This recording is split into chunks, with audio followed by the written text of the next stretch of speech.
Hello friends, कैसे हो। मैं उम्मीद करती हूँ कि आप अच्छा होंगे। आज हम बात करने वाले हैं कि प्रीमेच्योर डिलीवरी से कैसे बचे, इसके लक्षण क्या होते हैं, ऐसी कौन सी वजह है जिसकी वजह से प्रीमेच्योर डिलीवरी का सामना करना पड़ता है। तो आइए जानते हैं हम।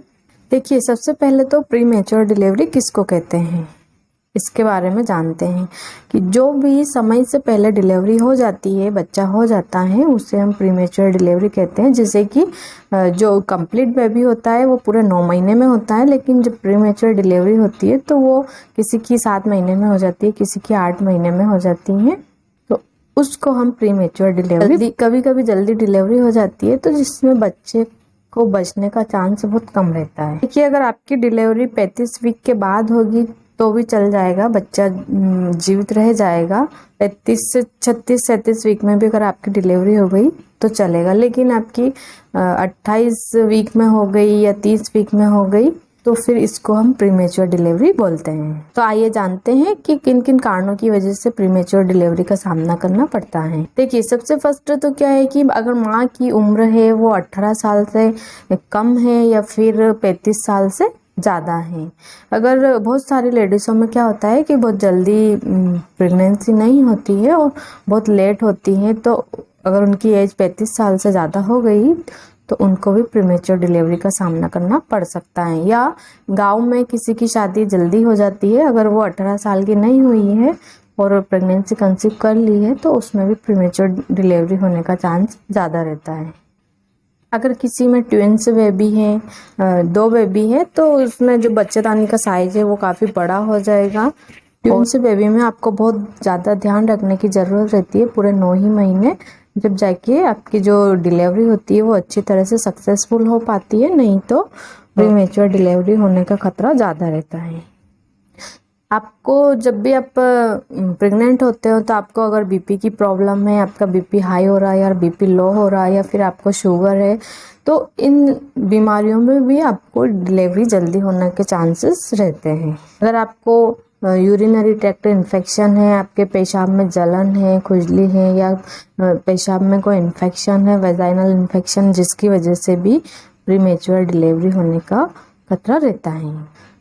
किसी का वजन पहले से ही बहुत ज़्यादा रहता है और फिर प्रेगनेंसी कंसीव होने के बाद पूरे 9 महीने में गर्भवती लेडीज़ का वजन 10 से 11 किलो बढ़ जाता है। तो किसी का वजन अगर पहले से ही बहुत ज़्यादा बढ़ा हुआ है और फिर से और ज़्यादा वजन बढ़ेगा तो इससे भी ज़्यादा वजन बढ़ने की वजह से भी प्रीमेच्योर डिलीवरी हो सकती है। यदि आप स्मोकिंग कर रहे हो तब भी आपकी डिलीवरी टाइम से पहले हो सकती है। आप बहुत ज़्यादा स्ट्रेस ले रहे हो, बहुत टेंशन में रह रहे हो, तो ज़्यादा टेंशन लेने की वजह से भी आपकी डिलीवरी जल्दी हो सकती है।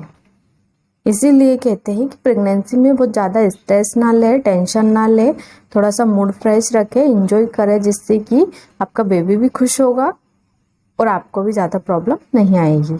तो देखिए, इसके लक्षण क्या है। मतलब एक आपको प्रीमेच्योर डिलीवरी होने से पहले आपको क्या क्या लक्षण दिखाई देते हैं, इनके बारे में हम जानते हैं। अगर आपको आपकी प्रेगनेंसी है, आपने कंसीव कर रखी है और आपको भी ऐसे कुछ लक्षण दिखे तो आप तुरंत अपने गायनिकोलॉजिस्ट से मिले, क्योंकि प्रेगनेंसी में बहुत ज़्यादा लेट होना गलत बात है। क्योंकि प्रेगनेंसी में अपने डॉक्टर से बहुत जल्दी कंसल्ट करें अगर आप लेट हो जाते हो, जिससे आपको और दूसरी समस्याओं का सामना करना पड़ सकता है। इसलिए आपको थोड़ा सा भी कुछ हो और आप तुरंत अपने गायनिकोलॉजिस्ट से मिलें। तो आइए हम लक्षणों के बारे में जानते हैं।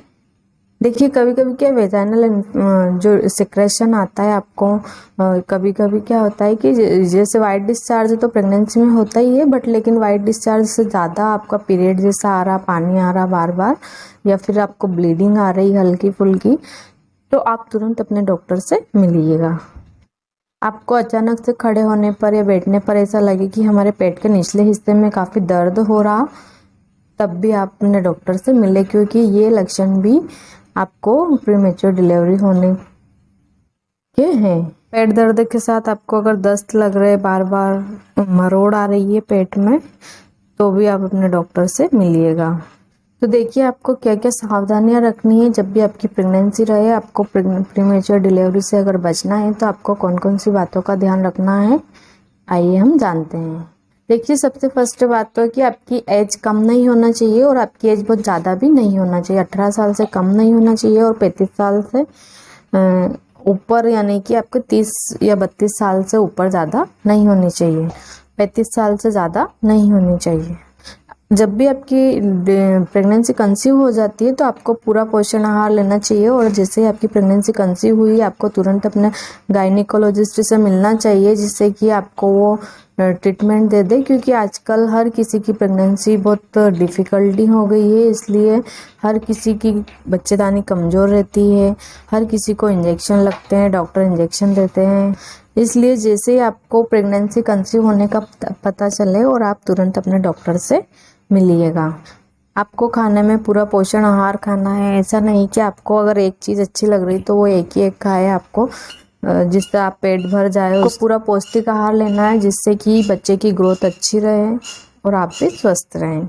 अगर आप गर्भावस्था में शराब ले रही है, कोल्ड ड्रिंक्स ले रही है, स्मोकिंग कर रही है, तो आपको इन चीज़ों से बचना है। आपकी प्रेगनेंसी कंसीव हो जाती है तो आपको बहुत ज़्यादा वजन नहीं उठाना है, आपको बहुत ज़्यादा सीढ़ियाँ नहीं चढ़ना है। इन चीज़ों का भी आपको ध्यान रखना है। नहीं तो क्या है, घर में आप काम करते हो तो कुछ भी बाल्टी वगैरह भरी हुई उठा लेते हो, जिससे भी आपको जो डिलीवरी है वो जल्दी होने के चांस रहते हैं। आपको बहुत ज़्यादा तनाव नहीं लेना है, आपको स्ट्रेस से बचना है। दिन भर कुछ भी आपको ऐसा नहीं सोचना है नेगेटिव। अगर आप नेगेटिव सोचोगे तो आपके साथ भी वैसा ही होगा। आपको पॉजिटिव सोचना है, अच्छा सोचना है। अगर आपको ब्लड प्रेशर की प्रॉब्लम है या डायबिटीज़ है तो आपको अपने डॉक्टर से मिलना है, जिससे कि आपका वो ट्रीटमेंट चालू कर देंगे। आप प्रीमेच्योर डिलीवरी से बच सकते हो। आपको हल्की फुल्की एक्सरसाइज करना है, वो भी अपने डॉक्टर के अंडर में ही करना है। उनसे पूछना है पहले कि हम कर सकते हैं कि नहीं कर सकते हैं। आपको मॉर्निंग वॉक करना है, इवनिंग वॉक करना है। अपने शरीर को और मन को बिल्कुल शांत रखना है। ऐसे चिड़चिड़ाहट आपको अपने आप में नहीं रखना है। आप जितना अपने मन को शांत रखोगे उतना ही अच्छा फील करोगे। प्रेगनेंसी में ज़्यादा से ज़्यादा आपको एंजॉय करना है।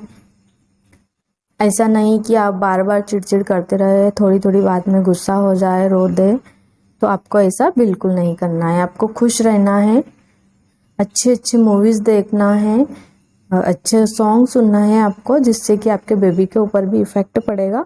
और प्रेगनेंसी में बहुत ज़्यादा चाय नहीं पीना है, कॉफ़ी नहीं पीना है, आपको दूध पीना है। अगर आप चाय या कॉफ़ी ज़्यादा लेते हो तो आपको बिल्कुल कम कर, 1 या 2 ही लेना है दिन में, या फिर आपको बिल्कुल अवॉइड करना है। आपको प्रेगनेंसी में बहुत ज़्यादा तला गला मिर्ची मसाले आपको नहीं खाना है बहुत तेज़। तक आपका 9वां महीना स्टार्ट नहीं हो जाए तब तक आपको गर्म चीज़ों से भी परहेज करना चाहिए। आपको जो गर्मी करने वाली चीज़ें हैं वो आपको नहीं खाना है। अगर आपकी डॉक्टर ने आपको मना कर रखा है, आपको बेड रेस्ट दे रखा है, तो आपको गर्म चीज़ों से भी आपको परहेज करना है। अगर आपके इंजेक्शन लग रहे हैं तो इन बातों का आपको ज़रूर ध्यान रखना है। तो आप जान गए। अगर अभी तक आपने इन चीज़ों को फॉलो नहीं किया है तो फॉलो करिएगा, और वीडियो अच्छा लगा तो लाइक करिएगा, शेयर करिएगा, सब्सक्राइब करिएगा।